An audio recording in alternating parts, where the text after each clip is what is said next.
मणिपुर में जातीय हिंसा का दौर मार्च 2023 में शुरू हुआ, जब हाई कोर्ट ने राज्य सरकार से मैतेई समुदाय को अनुसूचित जनजाति का दर्जा देने का विचार करने को कहा। इस फैसले के बाद मई 2023 को मैतेई और कुकी समुदाय के बीच हिंसा भड़क गई, जिसमें कई लोगों की जान गई और हजारों लोग बेघर हो गए।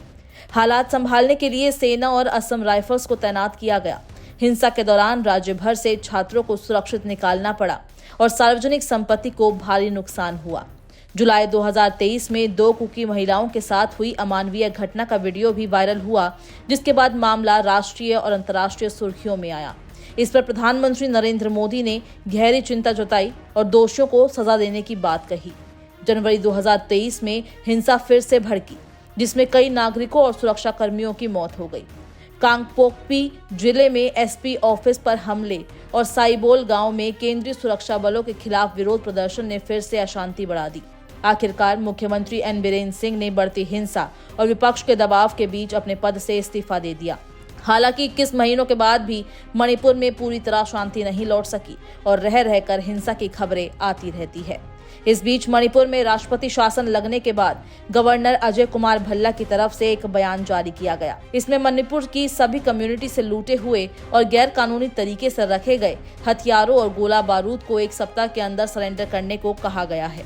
गवर्नर ने कहा कि डेडलाइन के अंदर हथियार लौटाने वाले किसी भी व्यक्ति के खिलाफ कोई कानूनी कार्रवाई नहीं की जाएगी। साथ में ये भी कहा गया कि अगर कोई डेडलाइन के बाद भी लूटे या गैर कानूनी हथियार रखता है तो उसके खिलाफ बड़ी कार्रवाई की जाएगी। इस बीच केंद्रीय गृह मंत्री अमित शाह ने भी गुरुवार को पूर्वोत्तर क्षेत्र के उग्रवादियों से अपील की कि वे हथियार छोड़कर मुख्य धारा से जुड़ें।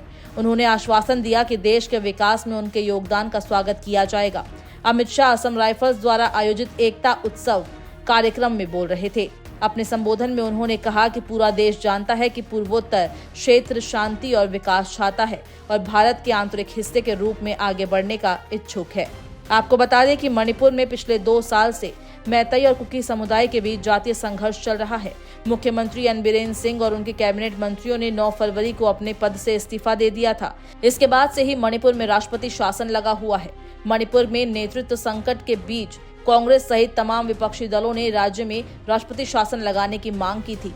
वहीं इम्फाल पश्चिम जिले में कुछ दिन पहले अलग अलग अभियानों के कथित तौर पर जबरन वसूली में शामिल 3 उग्रवादियों को गिरफ्तार किया गया है। दूसरी ओर कांगपोकपी जिले में सुरक्षा बलों ने 6 एकड़ में लगी अवैध अफीम की खेती भी नष्ट कर दी। आपको बता दें कि राष्ट्रपति शासन लगाए जाने के बाद प्रतिबंधित आतंकी संगठनों की ओर से दुस्साहसिक वारदात को टालने के लिए सुरक्षा एजेंसियों को हाई अलर्ट पर रखा गया है।